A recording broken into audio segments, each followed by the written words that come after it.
Hitch. Oh, it's fun. Coach Hitch, he's one of those guys that loves to win and hates to lose. Like Coach Womack preaches about the Swarm D, but he always comes to work every day to push us to be the best group in the country. He always tries his best to pull the best out of us, and we can't do nothing but appreciate him for that. But it's been fun playing for Coach Hitch, man. Really enjoy it. What is he like as like a teacher of the position when he kind of like breaks down, specifically what you guys need to do? I say he does a good job of teaching us schemes from the offense. I think that's one thing we've been able to harp on more since our defense a little bit more simple. So I think he's been doing a great job of just allowing us to learn other offenses and teach us new terminology and new ways of seeing the game. What'd you think when you noticed his right ear, cauliflower ear?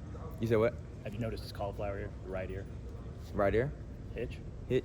Oh, right. No, I ain't peeped that. I'm gonna peep it when I go back in there. But he did tell us that he was a wrestler though, so that makes sense. I got you. With Coach Hitch, has there been any kind of extra added preparation with him having been at Wisconsin last year? Anything he's added to this week because of that? I say he definitely probably has a little bit more juice this week just because it's his old stomping ground. So going back out there, I think anybody who plays their former team is gonna have a little bit of extra juice. But yeah, he's excited and ready to go this week though. After reviewing South Florida and the film and everything in y'all's position group, what have been kind of the points of emphasis that y'all have been working on this week? Points of emphasis, we just have to be more consistent in the game. I just think just coming out every day at practice and practicing to the Bama standard is really going to carry over to Saturdays. And we just have to do a better job of emphasizing the importance of urgency and getting lined up because their tempo did kind of get us, I wouldn't say rattled, but it got us a little bit. They were going fast, but that's one thing you see in new age football is tempo, and you're going to see a lot of tempo this year. So we got to make sure that we get back to the line. Coach Womack said he was disappointed that y'all didn't get any takeaways, Yeah. especially in a game where the offense had 3 giveaways. Did you see some opportunities for picks, not just for you, but for the rest of the secondary that y'all missed on? Yeah, I think it wasn't more so picks because I don't really think the quarterback really throwing the ball, but every time they snap the ball, it's a chance to take the ball off of them, whether it's they're running it or passing it. So we just have to be better at being conscious of knocking the ball off people and taking the ball away because if you put it in your mind, then that's something you're going to do unconsciously in the game. And so I think that's been the emphasis this week, and we're definitely disappointed that we didn't get any takeaways. And when you lose the turnover margin 0-3, it's hard to win any football game. But yeah, that's definitely something that we have to get better at. What are the situations where you want to go for the punch out to knock it loose? Is it always just the second man in because the first man's got to make sure the tackle's made, or is it more to it than that? I think it is more to it. It's situations, it's a lot of things, but and if you're the first person there, we would like you to wrap up and then the second person come in and take the ball. But we watch film on Peanut Tillman and how he just coming in one-man tackle and just punches at the ball. So it's a lot of different ways you can attack the ball on defense. Obviously, linebacker Justin Jefferson brings a lot of intensity on the defense, and you know that he's going to be missing the first half versus Wisconsin, due to the ejection. Can you just talk about how the defense can keep that intensity and keep that energy in his absence? Because you see he in the middle, he being a monster, he's wrapping up everything. But can you just talk about that a little bit?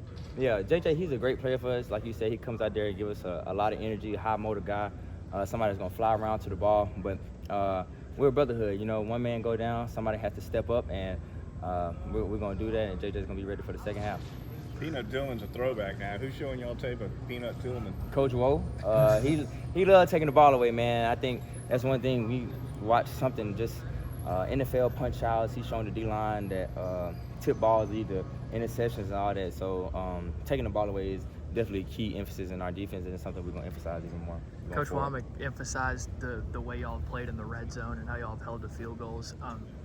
How would you assess y'all's performance in the red zone? What's your approach whenever y'all get in those situations? Yeah, we have the mindset that we don't care how we get on the field. It's about how we get off the field.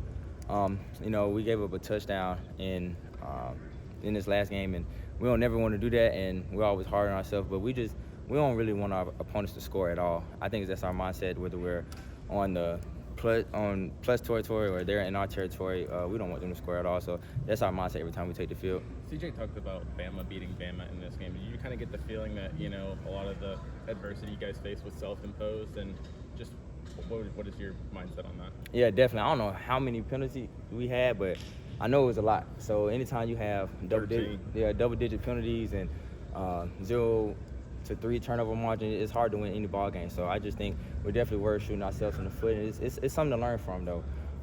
It makes us, I would say, lock in a little more to the details and know that the A on our chest is just not enough to show. We had to go out there and bring our A game because we're everybody's Super Bowl, and we know that. And so we have to prepare like that each and every week.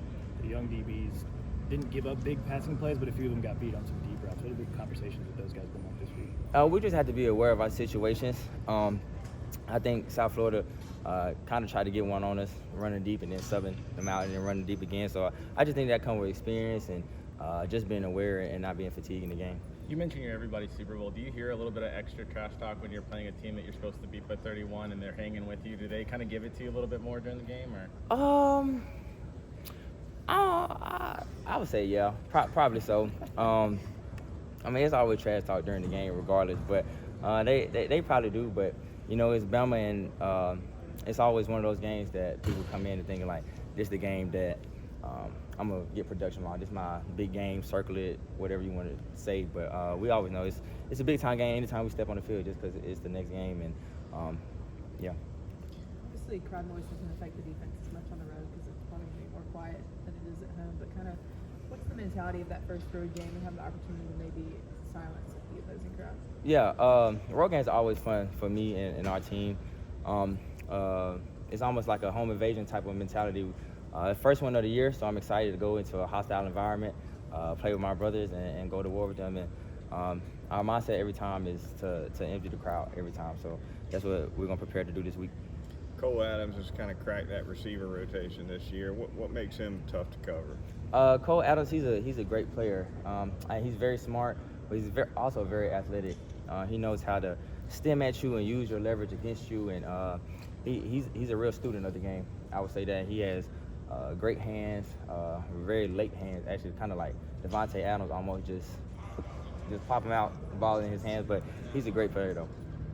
He seems real comfortable catching punts too. I mean, it's like he's catching a beach ball. Yeah, he's a tough guy. I think that's another thing about Cole. He's a very tough and competitive guy, and we have a lot of those guys on our team.